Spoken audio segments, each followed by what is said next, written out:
Είμαι ο Stranger από το Κατοχικά Νέα. Αυτό είναι ένα πολεμικό ημερολόγιο. Θα το ονομάσω μήνυμα προς τους Έλληνες, σαν μια παρακαταθήκη, σαν μια κάψουλα χρονική μες στο χρόνο, ώστε οι πληροφορίες του σήμερα και όλα όσα έχουν συμβεί, αλλά και το να ξεδιαλύνουμε το κουβάρι της αντιπληροφόρησης, να μπορέσει ίσως να φτάσει αύριο στο μέλλον. Το ίσως το λέω γιατί δεν ξέρω κατά πόσο αυτό το podcast θα μπορέσει να υπάρχει στο επόμενο χρόνο ή κατά πόσο εμείς θα μπορούμε στο μέλλον, στο άμεσο ή στο μακρύ μέλλον, να έχουμε τον τρόπο αυτής της επικοινωνίας. Η νέα παγκόσμια τάξη εδώ και χιλιάδες χρόνια προσπαθεί να φέρει εις πέρας ένα συγκεκριμένο σχέδιο. Αυτό το σχέδιο, από ό,τι φαίνεται, έχει έρθει στα τελειωτικά του βήματα πλέον.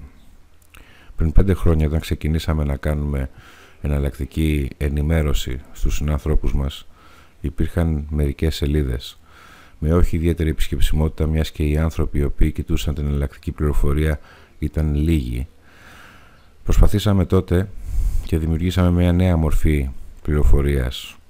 Τη μορφή πληροφορίας που με το σήμερα, με τις ειδήσεις της καθημερινότητας, συνδέαμε αυτά τα κρυφά, μυστικά, αυτά όλα όσα δεν θέλουν να βλέπουμε, για να δείξουμε και τις άγκυρες των πληροφοριών του τώρα, της ύπνωσής μας, για το πώς θα εξελιχθούν στο μέλλον.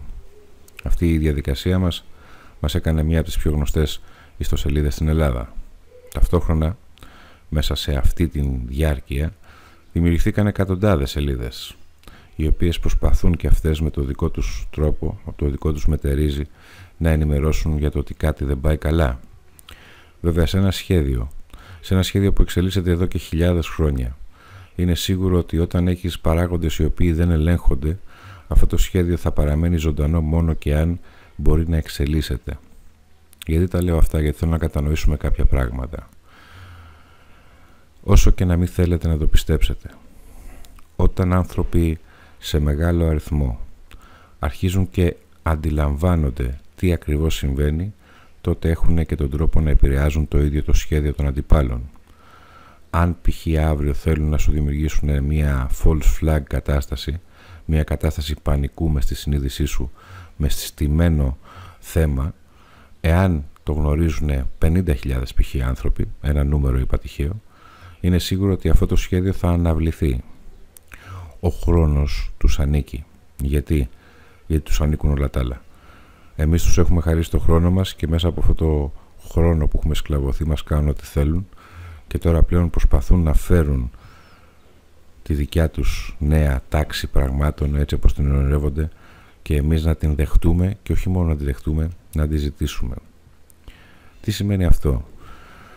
Σημαίνει ότι όταν γίνονται οποιαδήποτε βήματα, είτε από ανθρώπους μεμονωμένους, είτε από ομάδες, είτε από οργανισμούς, είτε από κυβερνήσεις, τα οποία αυτά βήματα έρχονται σε αντιπαράθεση με τα σχέδια της νέας παγκόσμιας τάξης, τότε είναι σίγουρο θα κερδιθεί λίγος χρόνος, αλλά είναι και σίγουρο ότι θα αλλάξουν τα δεδομένα και οι ψεύτικες, οι μπλόφες κινήσεις θα δημιουργηθούν έτσι ώστε να έρθει το κατάλληλο έδαφος για τη νέα τάξη πραγμάτων να συνεχίσει.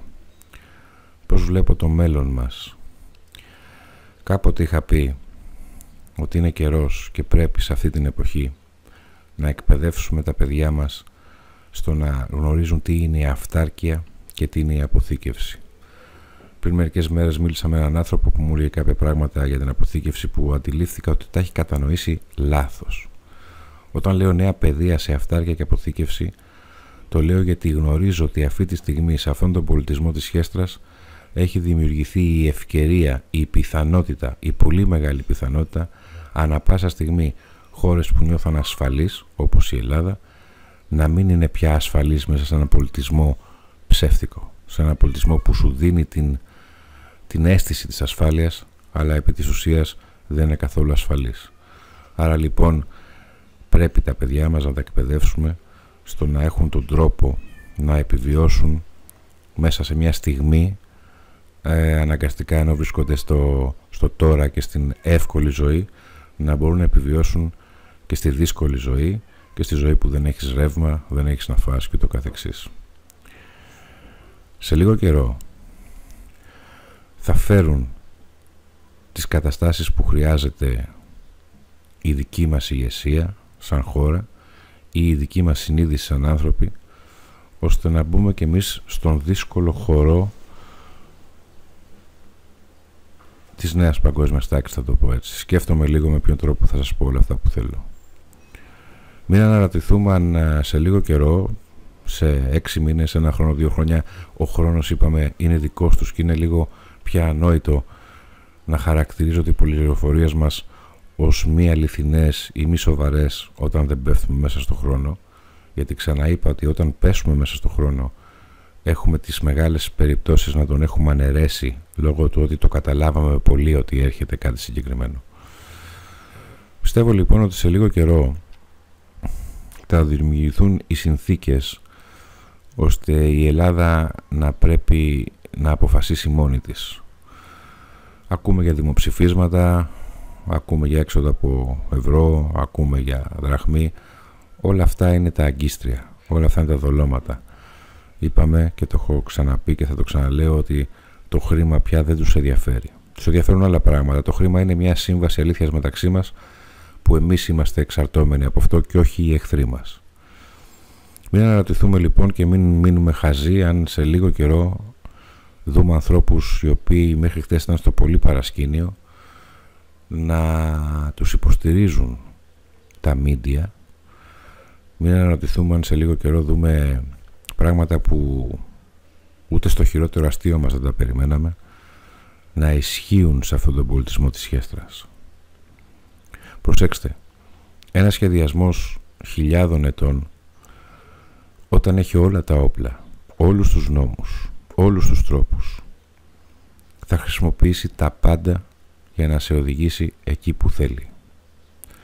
Για μένα η πιο ουσιαστική στιγμή του άνθρωπου που αφυπνίζεται είναι η στιγμή που κατανοεί ότι το μεγαλύτερο έπαθλο αυτής της μάχης, αυτού του πολέμου, είναι το τι θα πιστέψεις. Μπορεί στους χρόνους μας να μην πέφτουμε μέσα ή, όπως λέω εγώ, πολλές φορές να εμποδίσαμε την εξέλιξη μιας πράξης. Κάποια στιγμή όμως δεν θα τα καταφέρνουμε για πάντα. Κάποια στιγμή θα έρθουν έτσι οι κρίκοι, τα γρανάζια του μεγάλου σκατοψύχη που διοικεί αυτό το πλανήτη, αυτή την πραγματικότητα, που θα έρθει και η δική μας στιγμή. Έχω την αίσθηση ότι δεν θα αργήσει. Έχω την αίσθηση ότι είμαστε η γενιά που θα βιώσει τη μεγάλη αλλαγή. Η γενιά της συγκομιδής που λέω και ξαναλέω. Θέλω να πιστήσω λοιπόν την προσοχή στους Έλληνες, στους συνανθρώπους μου. Επειδή το παιχνίδι του λαγού, η τρύπα του λαγού είναι πάρα πολύ βαθιά και επειδή αύριο θα έρθουν πολλοί νέοι σωτήρες με ιδιαίτερα χαρακτηριστικά που θα τους εμπιστευτεί το ίδιο το σύστημα, θα τους προωθήσει με έναν πανέξυπνο τρόπο το ίδιο το σύστημα που από εκεί που τους έβριζε θα τους φέρει στην επιφάνεια το ίδιο το σύστημα. Να έχουμε τα μάτια μας ανοιχτά, γιατί το ψευδορωμαϊκό δεν είναι αυτό που υπάρχει τώρα, το κομμουνιστικό. Είναι αυτό που έρχεται. Αυτό που θα φέρει μάλλον η τώρα κατάσταση, η οποία έχει στεφθεί ήδη με την εικόνα της πατριωτικής και περήφανης ηγεσίας. Όταν και αυτοί επιτελέσουν το σκοπό τους και το έργο τους και μας φέρνουν στην κατάσταση της απόφασης μιας ήδη πτωχευμένης χώρας από το 2010, όταν η νέα παγκόσμια τάξη θα έχει κουμπώσει όλα τα γρανάζια, τα κλειδιά και θα έχει πάρει όλα όσα θέλει, τότε θα ξεκινήσουν όλα αυτά που σας ενημερώνουμε εδώ και 5 χρόνια. Γι' αυτό με το χρόνο λίγο βαστάτε, γιατί είπαμε ότι ακόμα και ένα μικρό γραναζάκι να τους αφαιρέσεις με την πληροφόρηση, κερδίζεις στις 4 μήνες να δημιουργηθεί το νέο φαινόμενο ή το νέο ντόμινο και το καθεξής.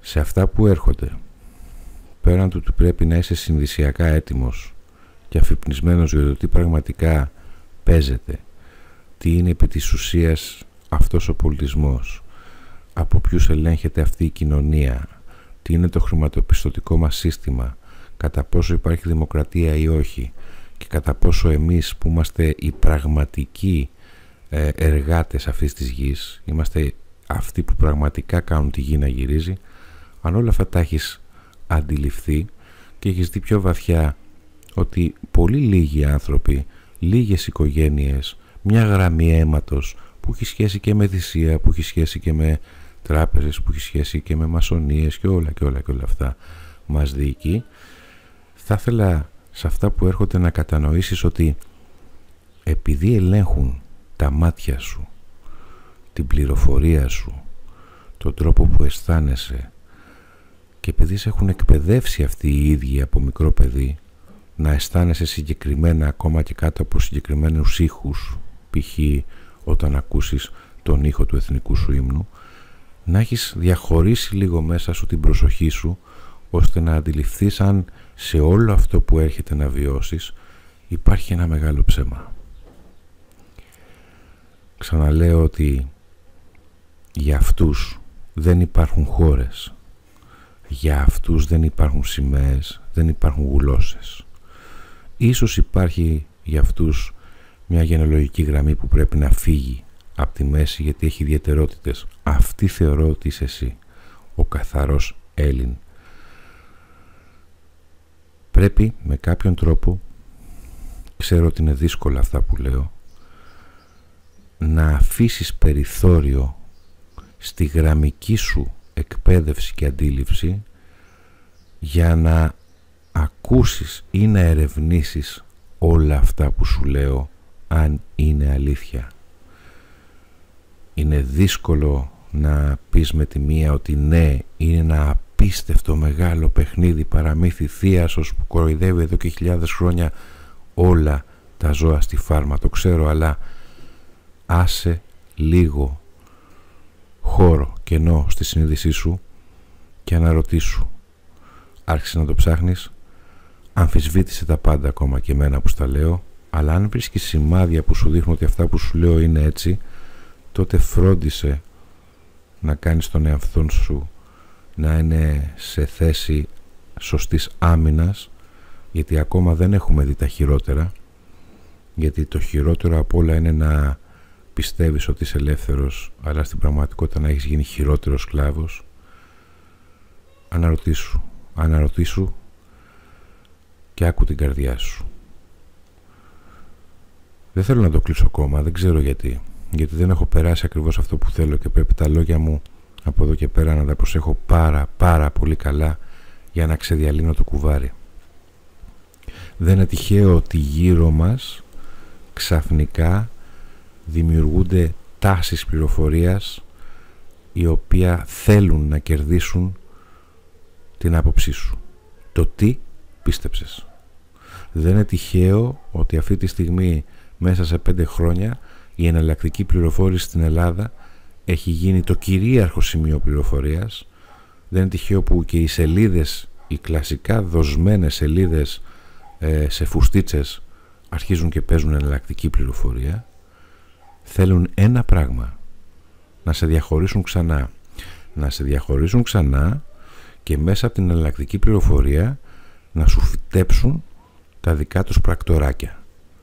Στις 100 νέες σελίδες που έχουν ξεκινήσει στην Ελλάδα να είναι εναλλακτικά, στις 100 εκπομπές που κάνουν το ίδιο, να ξέρεις ότι τα περισσότερα είναι δικά τους. Είναι πρακτοράκια.